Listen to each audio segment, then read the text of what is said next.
नमस्कार दोस्तों, मैं चंदन मौर्य आपका स्वागत करता हूं हमारे यूट्यूब चैनल पे। तो आज मैं आपको बताने वाला हूं कि 9 बैड हैबिट जो कि हमारे एग्ज़ाम परफॉर्मेंस को बर्बाद कर देता है। तो कौन सी 9 आदतें हैं जिसकी वजह से ऐसा होता है, तो हम इसी के ऊपर डिस्कस करने वाले हैं। तो आइए इसको देखते हैं कि वो क्या 9 आदतें हैं लड़कों का, जिसकी वजह से वो उनका जो एग्ज़ाम में परफॉर्मेंस होता है उतनी सही प्रकार से नहीं आ पाता है। तो चलिए पहले नंबर की तरफ चलते हैं। पहला नंबर पे क्या है कि बहुत सारे बच्चे होते हैं वह फ़ोकस करते हैं लास्ट मिनट क्रिमेट, मतलब कि वो सोचते हैं कि एग्ज़ाम हमारा है, उसके एक दिन पहले वो पढ़ लेंगे, उनका हो जाएगा।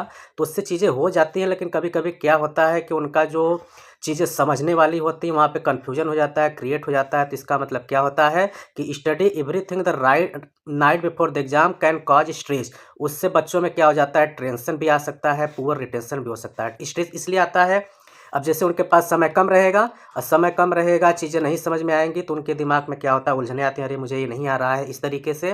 तो इसका मतलब ये हुआ कि हमें बहुत एग्ज़ाम है, इसका मतलब ये नहीं है कि एग्ज़ाम के एक दिन पहले से अपनी तैयारी को स्टार्ट करिए। जब चीज़ें क्लास में आप पढ़ रहे हैं तभी रिवाइज़ करिए, और समय-समय पे रिवाइज़ करते रहेंगे, तो आपको एग्ज़ाम के समय में भी इतना दिक्कतें नहीं होगा। तो इस तरीके से है, क्योंकि उस समय करते हैं और सुबह उठते हैं, पेपर में जाएँगे, आपका कन्फ्यूजन होगा, इसका क्या था, इसका क्या था, इस वजह से उनका परफॉर्मेंस गलत हो जाता है।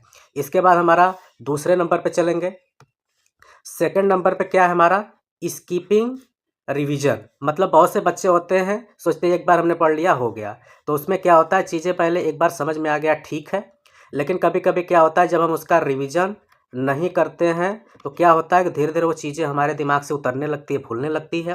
तो यही कारण है कि हमें जो चीज़ें पढ़ लिए हैं तो उसको समय-समय पे हमें क्या करना पड़ता है, रिवीजन करना पड़ता है। रेगुलर रिवीजन मतलब कि जैसे मुझे आ रहा है, फिर भी मैं जैसे कि हफ्ते 10 दिन में या फिर 4 दिन 5 दिन में जो भी हमको समय मिलता है, समय निकाल कर के आप वहाँ पे यदि रिवीजन करते हैं तो उससे आपका जो चीज़ें होता है और भी अच्छी तरीके से आ जाती हैं। पहली बार में जो आपको कन्फ्यूजन रहता है वो भी आपका क्लियर हो सकता है, जिससे कि आपका जो कंसेप्ट होगा और भी इम्प्रूव होगा, उसमें आप और भी अच्छा परफॉर्मेंस कर सकते हैं एग्ज़ाम में। ठीक? चलिए चलते हैं अगले पॉइंट की तरफ। अगला पॉइंट क्या है, पॉइंट नंबर 3।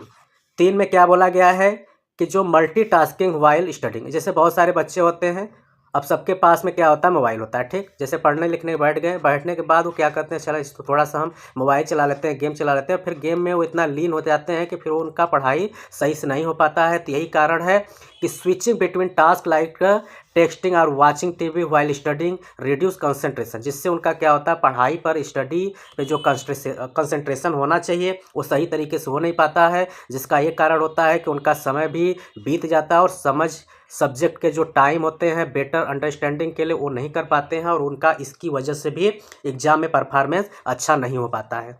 चलिए चलेंगे अगले पॉइंट की तरफ।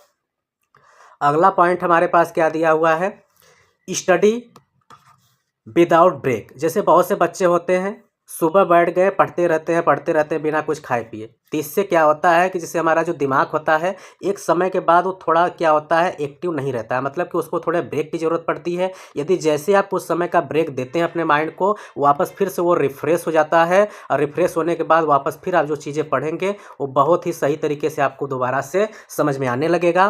तो यही कारण है कि studying continuously for long hours without break lead to fatigue, short break, improve focus. मतलब वही है कि आप ज़्यादा देर तक पढ़ेंगे, उबने लगेंगे। अब जब उबेंगे, आपका दिमाग काम नहीं कर रहा है, तो उस समय जो चीज़ें आप पढ़ेंगे वो भी चीज़ें आपको समझ में नहीं आएंगी। और वही चीज़ क्या है कि जैसे आपने 1 घंटे 1.5 घंटे पढ़ लिया, उसके बाद आप क्या करिए कि 10 से 15 मिनट या 10 मिनट जो भी आपको लगता है वो ब्रेक ले लीजिए, कुछ नाश्ता कर सकते हैं। फिर उसके बाद आप फिर से पढ़ने बैठेंगे तो आपको लगेगा कि आप फिर से फ्रेश तरीके से पढ़ रहे हैं, और जो चीज़ें पढ़ रहे हैं वो आपका पूरी तरीके से फिर से उसको आपको समझ में आना स्टार्ट हो गया है। तो यही कारण है कि आपको स्टडी करना है, लेकिन थोड़ा थोड़ा बीच में ब्रेक लेते हुए करेंगे तो आपका कंसंट्रेशन पर भी बनेगा, और जो माइंड होगा वो फ्रेश तरीके से पढ़ेंगे तो चीज़ें आपका लंबे समय तक याद भी रहेगा।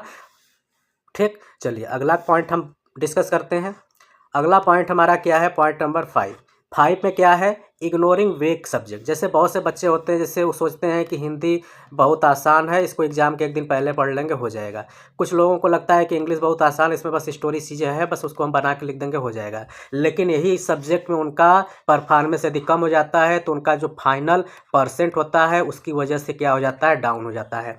तो हमें क्या करना है कि हमारा जैसे सिंपल है, मान लेते हैं ठीक है वीक सब्जेक्ट है, लेकिन जैसे आपका जो सब्जेक्ट वीक है, कमज़ोर, या फिर आप किसी सब्जेक्ट को वीक समझ रहे हैं, फिर भी आपको शेड्यूल में उसको समय देना है। जैसे कि आप डिफ़िकल्ट सब्जेक्ट को आप ज़्यादा समय दे सकते हैं, लेकिन जो वीक सब्जेक्ट है, कमज़ोर सब्जेक्ट है, उस पर भी आपको थोड़ा समय देने की ज़रूरत पड़ती है, क्योंकि वो सब्जेक्ट है जिसमें आप थोड़ा सा भी प्रैक्टिस रिवीजन कर लेते हैं तो ये आपके एग्ज़ाम में बहुत अच्छा परफॉर्मेंस कर ला सकता है। इससे आपका जो परसेंटेज भी होगा वह भी इंक्रीज हो सकता है। तो हमारा जो भी सब्जेक्ट है, किसी को वीक नहीं समझना है, सबको रिस्पेक्ट देना है, सबको पे हमको फोकस करना है। एक टाइम टेबल के अकॉर्डिंग हमें सारा काम करना चाहिए, जिससे कि हम, क्योंकि जो परसेंटेज बनता है वो सारे सब्जेक्ट्स बनता है, अतः हमें सारे सब्जेक्ट पे फोकस करना है। जो चीज़ें आसान लग रही हैं उस पर थोड़ा समय कम दीजिए, जो डिफ़िकल्ट है उस पर एक्स्ट्रा समय दीजिए, लेकिन सारे चीज़ों को दीजिए। ये नहीं कि आप ओवर स्मार्ट बनिए, सब्जेक्ट को लीव करिए, तो इससे आपको ही नुकसान हो सकता है। नेक्स्ट पॉइंट पे डिस्कस करेंगे। नेक्स्ट पॉइंट हमारा क्या है, 6 में क्या बोला गया है, relying only one rote learning. मतलब इसमें क्या है, मेमोराइजिंग विदाउट अंडरस्टैंडिंग। जैसे बहुत से लड़के होते हैं वो चीज़ों को रटना स्टार्ट कर देते हैं, मतलब सोचते हैं कि इसको लर्न कर लें। कंसेप्ट कैन मेक, जैसे कि वो कंसेप्ट को जो होता है वो समझ नहीं रहे हैं, बस डेफिनेशन लर्न कर लिए कि हाँ ये चीज़ होता है, उसको लर्न कर लिया। अब फिर जो चीज़ें आप लर्न किए रहते हैं, कभी कभी क्या होता है वो भूल भी सकता है। यदि आपका कंसेप्ट क्लियर है तो आप कभी उसको भूलेंगे नहीं। अगर भूल भी रहे हैं तो आप उसको याद करके, मेमोराइज करके, वापस उसको बना करके भी लिख सकते हैं, लेकिन बना के लिखने में कुछ आपको जो की वर्ड होता है उसको ध्यान में रखना चाहिए। ठीक, तो इसमें यही दिया है, concept can make a difficult to apply knowledge in exam, try active learning method like self testing. कभी कभी क्या बच्चे होते हैं, वो स्कूल में पढ़ लिया, कोचिंग में पढ़ लिया, बस उसी को याद कर लिए, तो आप उसको करिए, लेकिन वापस उसके बाद फिर से अपना खुद से प्रैक्टिस करिए, क्योंकि प्रैक्टिस ही आपको चीज़ों को बहुत ही आसान बनाती है। उससे आप एग्जाम में अच्छा परफॉर्मेंस कर सकते हैं। तो चलिए चलते हैं अगले पॉइंट की तरफ। नेक्स्ट पॉइंट हमारा क्या है, 7 नंबर। 7 में क्या है हमारा, पुअर स्लीप शेड्यूल। जैसे बहुत से बच्चे हैं देर रात सुबह ऐसे पढ़ते रहते हैं, अपने बॉडी को ज़्यादा रेस्ट नहीं देते हैं। रेस्ट नहीं देते हैं तो कारण ये होता है कि उनका जो कंसंट्रेशन होगा, मेमोरी पावर होगा, वह धीरे धीरे क्या हो जाएगा, कम हो जाएगा। क्योंकि आप नींद में रहेंगे, चीज़ें पढ़ेंगे, समझ में नहीं आएगा और आपका कंसंट्रेशन भी पढ़ने में नहीं बनेगा। तो वही कारण है कि आपको सही समय पे सोना है, सही समय पे उठना है। मतलब कि आपको कम से कम जो मिनिमम आवर्स की नीड होती है, 6 आवर कम से कम आपको सोना है। और उसमें आप बहुत ज़्यादा लेट तक मत पढ़िए, बहुत ज़्यादा सुबह तक मत पढ़िए। मतलब उसमें क्या होता है कि आराम से शाम को जल्दी सो जाइए, लेकिन सुबह जल्दी उठेंगे तो सुबह का जो समय होता है याद करने के लिए काफ़ी परफेक्ट होता है, क्योंकि हमारा जो उस समय माइंड होता है पूरा फ्रेश होता है। उस समय जो चीज़ें हम पढ़ते हैं बहुत अच्छी तरीके से हमको लर्न हो जाता है, चीज़ें हमारी क्लियर हो जाती हैं। तो प्रॉपर स्लीप रूटीन आप कर करके अपने लर्निंग को इफेक्टिव बना सकते हैं, जो कि काफ़ी ज़रूरी है सारे स्टूडेंट्स के लिए। ठीक, चलिए चलते हैं अगले पॉइंट को डिस्कस करते हैं।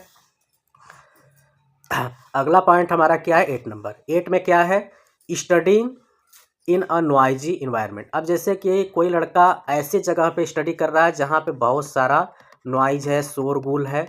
तो अब शोरगुल रहेगा, आप चीज़ें पढ़ रहे हैं, आपका पूरी तरीके से 100% उस पर कंसंट्रेशन नहीं बनेगा। जब कंसंट्रेशन पूरा नहीं बनेगा तो आपको चीज़ें समझ में भी नहीं आएंगी। तो memorising without understanding concept can make it difficult to apply knowledge in exam, try active learning method like self testing. तो इसमें आपको शांत वातावरण में बैठना है, चीज़ों को पढ़ना है। जैसे आप पढ़ लिए, आप उसको दिमाग में अपने खुद से, मतलब उसको क्या करिए, दोहराइए, रिवाइज करिए कि हाँ इस टॉपिक में हमने ये चीज़ पढ़ा है, ऐसे होता है। तो अगर आप ऐसे करते हैं तो आपकी जो चीज़ें होती हैं अच्छी तरीके से आप उसको रिवाइज कर सकते हैं, लर्न कर सकते हैं, और आपका उस टॉपिक पे आपका जो पकड़ होगा आपका और भी अच्छा बन सकता है। चलिए चलेंगे अगले पॉइंट की तरफ, पॉइंट 9, जो कि काफ़ी इंपॉर्टेंट है, नॉट प्रैक्टिसिंग पास्ट पेपर। जैसे बहुत सारे बच्चे होते हैं, वो सिर्फ वो सब क्लास में क्या पढ़ाया गया, बुक में क्या चीज़ें, उसको उन्होंने पढ़ लिया। पढ़ने के बाद वो क्या करते हैं, जैसे जिस पेपर की आप तैयारी कर रहे हैं, पास्ट पेपर मतलब जो PYQ क्वेश्चन जो होते हैं उसका रिवाइज नहीं करते हैं। जब PY क्वेश्चन आप रिवाइज नहीं करेंगे तो आपको आइडिया भी नहीं लग पाएगा कि एक पहले के एग्जाम में किस प्रकार का क्वेश्चन आया हुआ है, उसके आंसर को हम कैसे लिखते हैं। जब आप ऐसा नहीं कर पाते हैं तो आपको आइडिया भी नहीं हो पाता है, आपका जो परफॉर्मेंस होगा एग्जाम में वह भी सही प्रकार से नहीं हो पाएगा। तो यहाँ पे आपको चीज़ें पढ़ने के बाद जो पास्ट पेपर, जो प्रीवियस PYQ क्वेश्चन होते हैं उसको ले करके आपको सॉल्व करना पड़ेगा। करने से आपको क्या होगा कि आपको पता चलेगा कि हाँ मैं किस प्रकार से क्वेश्चन को कर पा रहा हूँ, कितने क्वेश्चन मैं कर पा रहा हूँ। टाइम के साथ करिए, जैसे पेपर लेके बैठिए, कितना टाइम दिया उसी टाइम के अंदर उसको सॉल्व करने का प्रैक्टिस करिए। अब उससे आपका क्या होगा, स्पीड भी बनेगा, प्लस आपने जो चीज़ें पढ़ा हुआ है उसमें क्या होता है कि सारे चैप्टर, सारे टॉपिक से मिक्स्ड क्वेश्चन रहते हैं, इधर उधर से रहते हैं, सीरियल वाइज नहीं रहते हैं। तो आपके सारे टॉपिक आपके एक साथ रिवाइज हो जाते हैं। उससे आपका एग्जाम में यदि आप बैठेंगे तो आपका टाइम मैनेजमेंट में काफ़ी दिक्कतें हो जाती है। बच्चे क्या करते हैं, उनका क्वेश्चन भी लास्ट में छूट जाता है। तो इस तरीके से यदि आप प्रीवियस ईयर क्वेश्चन को सॉल्व करेंगे, टाइम के अकॉर्डिंग करेंगे, तो आपका एग्जाम में टाइम मैनेजमेंट होगा और कोई भी क्वेश्चन छूटेगा नहीं। कोई क्वेश्चन छूटेगा नहीं तो आपका एग्जाम में और भी अच्छा परफॉर्मेंस आ सकता है। आई होप आपको ये 9 जो पॉइंट है वो अपने लाइफ में लाएंगे, जिससे कि आप परीक्षा में अच्छा परफॉर्मेंस कर पाएँ। तो मिलेंगे कुछ और जानकारी के साथ अगले वीडियो में, तब तक के लिए नमस्कार।